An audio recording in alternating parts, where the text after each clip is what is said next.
how the Buddha taught me to face the things I fear most.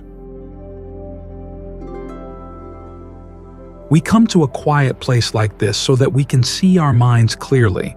When we're engaged in a lot of activities and there's a lot of noise, a lot of disturbance around us, what's going on in our own minds gets covered up, blotted out. Only when our emotions are really strong or our thoughts are really necessary do we see them. As for vagrant notions, little wisps of ideas that come in, go out, we hardly notice them at all. Yet they're the things that grow into big issues.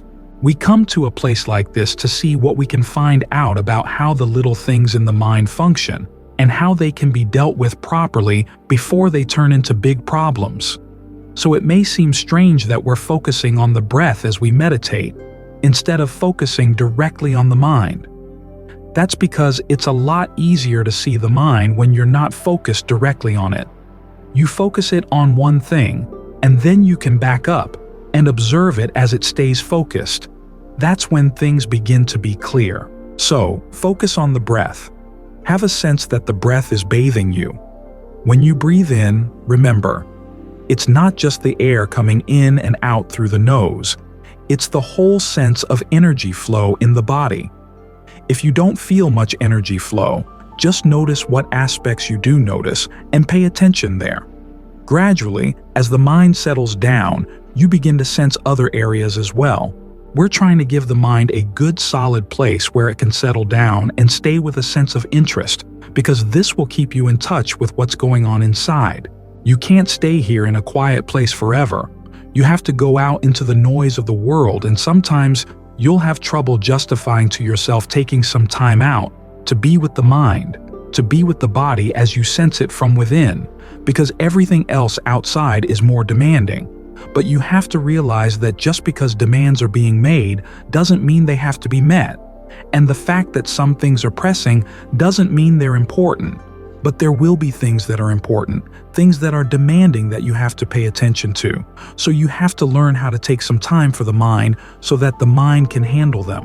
One of the best ways of justifying that time is to get so that you really are focused on how the body feels from within, and you notice that you improve things inside, both in terms of the body and in terms of the mind, by the time you put into the meditation.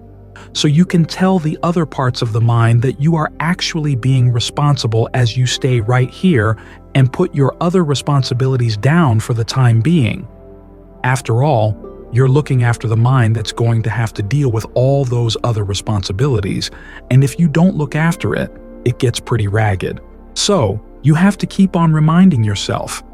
This is what you have to look after, the quality of your mind. If the mind is in good shape, then it can take care of other problems more easily.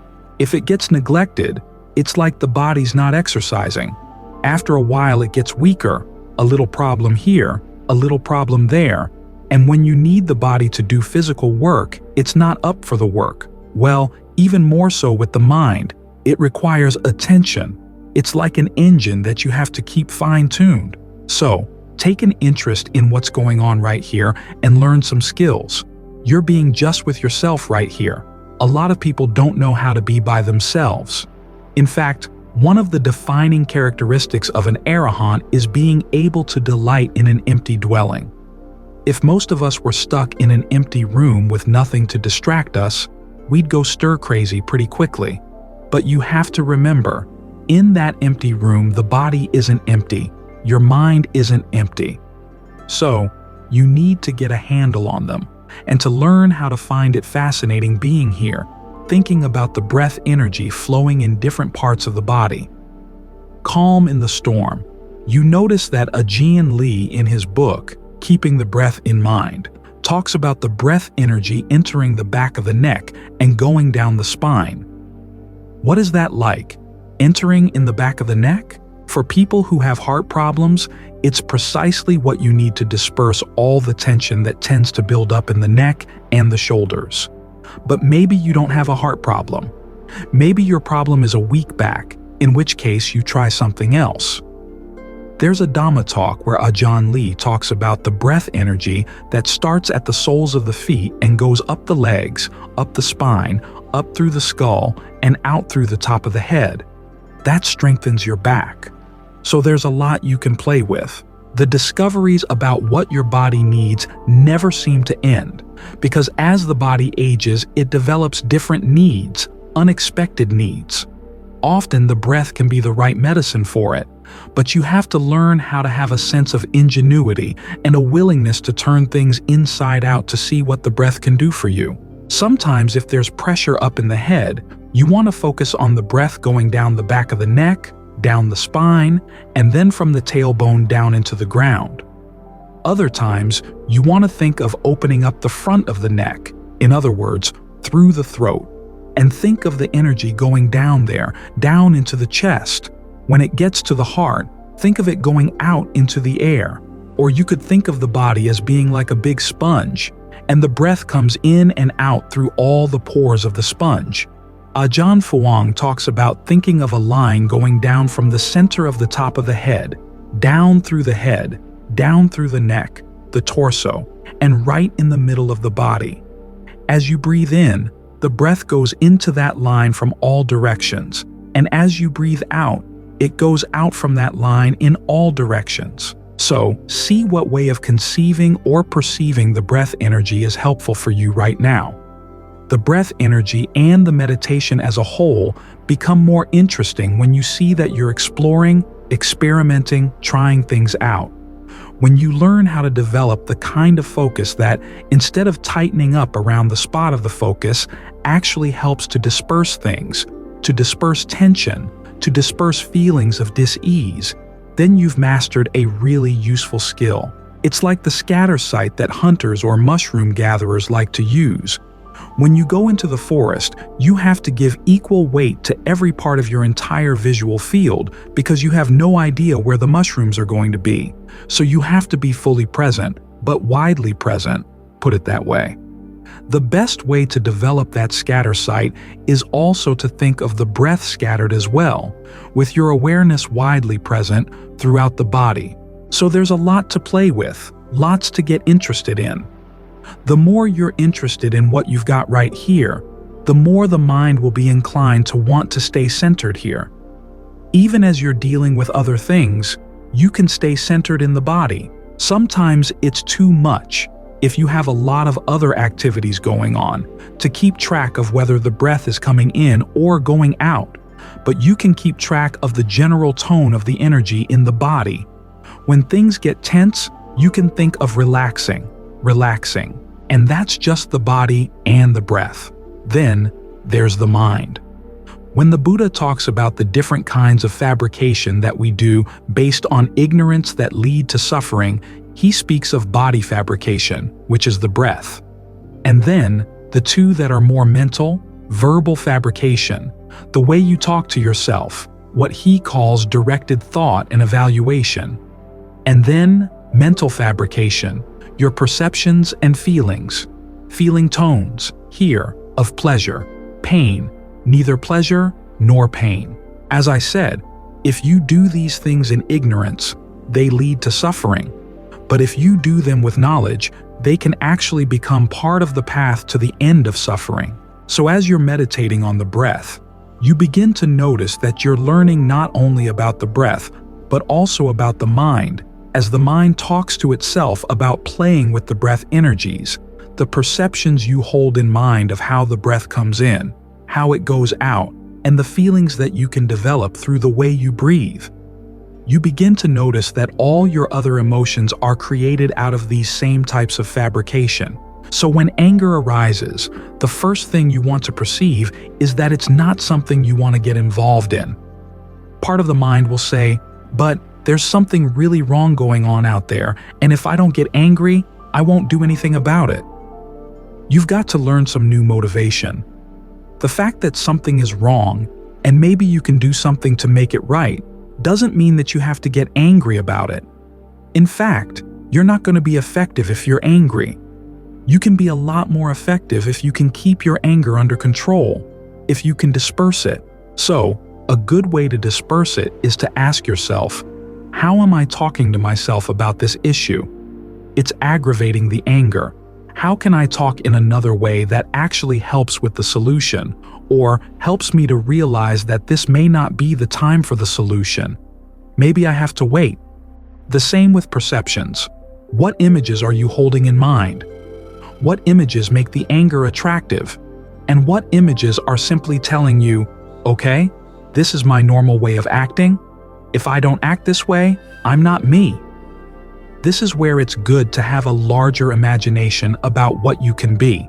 Westerners who went to Thailand to study with the Ajahns noted that all of the Ajahns could play many roles based on what they saw was the appropriate response to any particular situation, which meant that they had to get their sense of the way I act out of the way and focus more on what would be an effective way to act right now.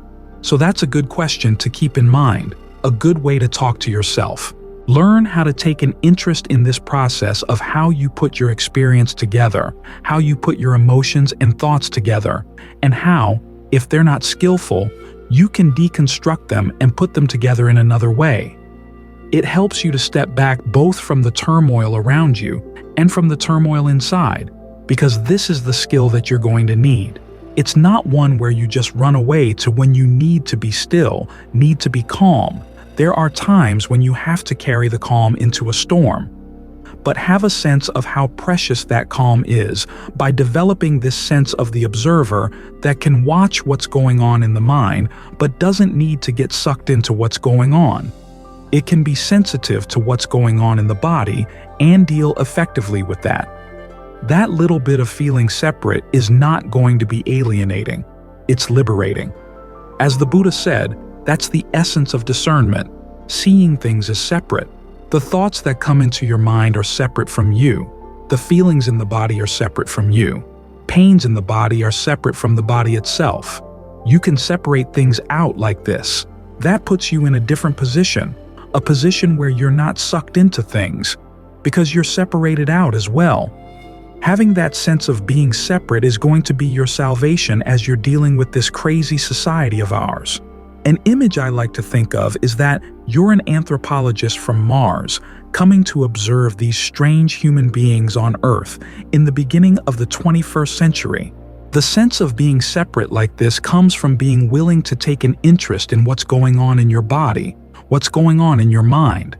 These two things that you use as tools as you engage with the world you find ultimately are more interesting than the world itself. The things that you create in the mind are much less interesting than the process of creation, because you realize if you do that process with ignorance, it's going to lead to suffering. But if you do it with knowledge, it becomes the path out. The flame-throwing mind. As the passage that we chanted just now said, everything is on fire. Where do the flames come from? From inside the mind. The mind is a flamethrower. It scorches everything we look at, listen to, smell, taste, touch, think about. Then we complain that things are hot. We have to look around and see. Why are we setting things on fire? Look in here for the source of the problem. If we can put out the fire here, then nothing outside is going to be on fire at all. Ajahn Lee has an interesting point that he makes in his talk on consciousnesses, that when the mind gets freed, everything else gets freed as well. Ajahn Mahabua makes the same point. He says, we've been stealing things from the world, trying to make them ours. Then, as the case is being adjudicated, the fact that everything else is stolen goods taints them. But when we remove the taints from our own mind, the world outside is not tainted either.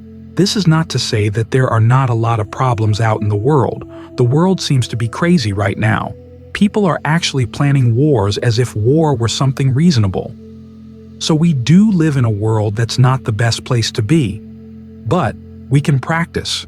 We can cleanse our minds. We can put out the fires inside, so at the very least we don't have to suffer from things outside. As we learn how not to suffer, we can help other people not to suffer too. Sometimes we're told that Theravadins are selfish, looking after their own good, trying to end their own suffering without trying to save the rest of the world. Well, you can't save other people. People suffer because of their own lack of skill. You can't make somebody else skillful, but you can show people that it is possible to behave in a skillful way. It's like the ways in which manual skills develop. Back in the time of the European Enlightenment, they made an encyclopedia. The encyclopedia contained a lot of articles on the manual skills that people were practicing, and it tried to bring some scientific knowledge to them. Once scientific knowledge came to one craftsperson, other people in the same craft picked it up pretty quickly. They saw, this is possible, this can be done. Sometimes they'd learn it from the first person, sometimes from the simple fact that the first person had done something like that. Others would look at what he had done and try to figure out, how did he do that? Like Ajahn Lee in India. The first time he went there, he was amazed to see the sadhu standing on one leg out in the sun all day long or lying down on beds of nails. The question came to his mind, how do they do that? He didn't ask them. He looked into his own meditation, and the message he got was that they worked with the breath energies in the body. So he decided to work with his own. So sometimes the fact simply that somebody can do something inspires other people to do it. They figure out that this is a possibility that hadn't occurred to them before, but once it does occur to them, they see that it's good and they figure it out. This is one way in which we help the world. We figure out how we're setting things on fire and we can put out the fires. Then other people see, oh, that's possible. It hadn't occurred to them before. That possibility hadn't presented itself to their awareness. But when it's there, it sets a good example that they might be inspired to follow. So we're looking for happiness in a way that doesn't harm anybody and can inspire other people to look for happiness in the right way too. But the first thing we've got to do is to put our own house in order. How are we setting fire to things? We want them to be a certain way, and then they're not that way. Or if they are that way, we want them to stay that way. If they're not the way we want them, we're upset. This habit we have of trying to take things and then make something else out of them is how we became beings to begin with. But then we apply it in a lot of the wrong places. Think about the process of becoming. It starts out with some pretty unpromising raw materials. Feelings, perceptions, thought constructs, acts of consciousness, very simple things that are not very lasting. In fact, they're very ephemeral. Yet we want to create a sense of our identity as a solid thing we can depend on, and the world as something we can depend on. And we do a fairly good job, good enough at least, that we can deceive ourselves. We try to forget that the raw materials are very, very ephemeral. We're proud of the fact that we can make something out of them. But then when they prove recalcitrant and don't play along, we get upset. So you've got to look back into the mind's habit of taking something and trying to make something else out of it, and ask yourself, where does the problem come from? Here again, the problem comes from within. We're trying to make something reliable out of unreliable things. If we could learn how to stop doing that, we wouldn't suffer. So you have to look at that pattern we have inside, what we want to make things into. There's something wrong there. We may be perfectly right that things would be better if they could be something else, but if they don't lend themselves to be that something else, then who's wrong? Who's right? Ajahn Chah tells the story of 4 people going into the woods and they hear a cock crow. 3 of them put their heads together and say, "Let's have a little fun." They ask the question, "What is that? Is that a cock or a hen?" The other guy says, "Well, of course it's a cock. It doesn't sound like a hen at all. How could a hen make a sound like that?" They say, "Well, hens have mouths. They can make sounds, can't they?" So they argue back and forth. The one guy is outnumbered by the 3 who are having some fun, and he gets all upset. As Ajahn Chah points out, he was right, but his rightness got him upset. Is it worth it? As for the animal that made the noise, if you asked it, "Are you a cock or are you a hen?" it wouldn't answer. So there are a lot of things in the world where, yes, you are right, things would be better if they were different from what they are, and there are some occasions when you can make them different from what they are. A lot of times, though, you can't. It's a real skill to learn how to live in the world and see where you can make a difference and where you can't, and not get upset about the areas where you can't. You find more and more that the important differences are the differences you can make in your own mind. After all, that's where the big problem is. The mind is on fire. If the mind were not on fire, nothing else outside would be on fire. None of the senses would be on fire. So this is where you focus your efforts to put out the fire, to see what you're feeding on, what you're clinging to. I've been looking into the question of the meanings of the words mind and consciousness and awareness in the Pali Canon, and it turns out that in different suttas, they mean different things. It's as if the Buddha gives us several different maps for analyzing our minds. In some cases, consciousness is just the passive registering of sensory input. In other cases, it's more active. It's actually proactive. It gets obsessed with things. It gets attached to things. What we normally think of as the activities of the mind are sometimes attributed to consciousness. The mind gets released, and a couple of suttas say that even consciousness gets released. So, you could say the Buddha was inconsistent in his terminology, or you could say that he was offering different ways of analyzing what's going on in your mind, attacking the problem from different angles, all of which are useful for dividing things up, until you find that angle that works for you, the angle from which you can see that none of the aggregates are worthy of passion, the passion that wants to make something out of them. You can learn to do that with your own mind. When the mind is freed, then, as Ajahn Lee says, everything else gets freed too. When you put out the fires here and stop throwing flames outside, everything cools down, everything is at peace. The constant theme through all this is dispassion. When you can learn to develop dispassion for these different processes that you've enjoyed so much, then however you analyze them, as long as you can develop dispassion for everything, you're doing fine. There are even passages that say, when you have an experience of the deathless, you can have passion for that. So you have to learn how to have dispassion for that too. Ajahn Lee, when he divides things up, says that some things are subject to the three characteristics and other things are not. But that doesn't mean you hold on to the ones that are not. Everything should be let go of. That's where we're headed. That's how you put out the fires inside. In the meantime, though, you need to have some passion for the path.